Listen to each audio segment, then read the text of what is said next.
ఈ సీజన్ ప్రారంభంలో ఎర్రజొన్నలు క్వింటాల్కు 3,850 పలికిన ధర ప్రస్తుతం వ్యాపార సిండికేట్ కారణంగా 3,450 వరకు పడిపోయి ఎర్రజొన్న రైతులు తీవ్రంగా నష్టపోతున్నారని మాజీ మంత్రి బాల్కొండ ఎమ్మెల్యే ప్రశాంత్ రెడ్డి పేర్కొన్నారు.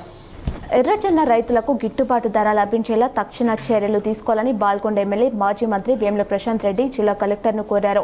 సోమవారం ఈ విషయమై ఆయన జిల్లా కలెక్టర్తో ఫోన్లో మాట్లాడి ఎర్రజొన్న రైతులు ఎదుర్కొంటున్న సమస్యలను వివరించి వ్యాపారులు సిండికేట్ను అరికట్టాలని కోరారు.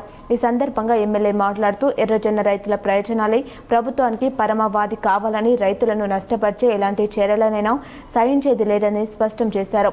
జిల్లాలో ఎర్రజొన్న వ్యాపారులు సిండికేట్గా ఏర్పడి కృత్రిమంగా ధరలను తగ్గించే ప్రయత్నం చేస్తున్నారన్న సమాచారం తమకు అందిందని తెలిపారు. ఈ నేపథ్యంలో జిల్లా కలెక్టర్ వెంట జోక్యం చేసుకుని రైతులకు నష్టం కలగకుండా చర్యలు తీసుకోవాలని కోరారు. గత సంవత్సరంతో పోలిస్తే ఈసారి ఎర్రజొన్న సాగు మరియు ఉత్పత్తి గణనీయంగా తగ్గిందని ఎమ్మెల్యే చెప్పారు.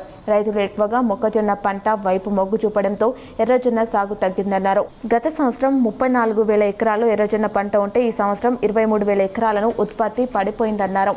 ఉత్పత్తి తగ్గిన పరిస్థితిలో సహజంగా ధర పెరగాల్సి ఉండగా వ్యాపారులు కలిసి కృత్రిమంగా ధరలను తగ్గించే ప్రయత్నం చేయడం రైతులకు తీవ్ర అన్యాయమని ఆయన ఆగ్రహం వ్యక్తం చేశారు.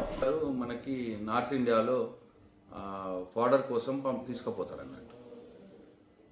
సో ఈ సీడ్ కంపెనీసే వాళ్ళు సీడ్ ఇచ్చి వాళ్ళే మంచి రేట్ ఇచ్చి తీసుకొని పోతారు అన్నట్టు మేడం. సో ఈసారి ఏమైందంటే యాక్చువల్లీ 33,000 ఎకర్స్లో వేయాల్సి ఉండగా 22,000 ఎకర్స్లో వేసినారు మేడం. అంటే 66% వేసినారు, తక్కువ వేసినారు ఈసారి. సో తక్కువ వేస్తే డిమాండ్ బాగా వస్తుందని రైతులు ఎక్స్పెక్ట్ చేసినారు మేడం.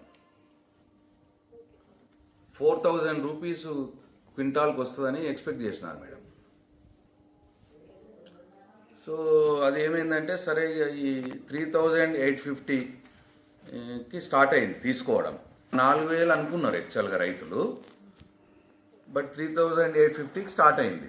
సరే పర్లేదులే అని అనుకున్నారు పాపం రైతులు. కానీ ఏమైంది మేడం అంటే ఇప్పుడు ఈ రోజుకు దాన్ని డౌన్ చేస్తూ ఉన్నారు. మరి అది సిండికేట్ కావడమా ఏం జరుగుతుంది? ఇప్పుడు 3,450కి ఇవాళ కొన్నారు మేడం.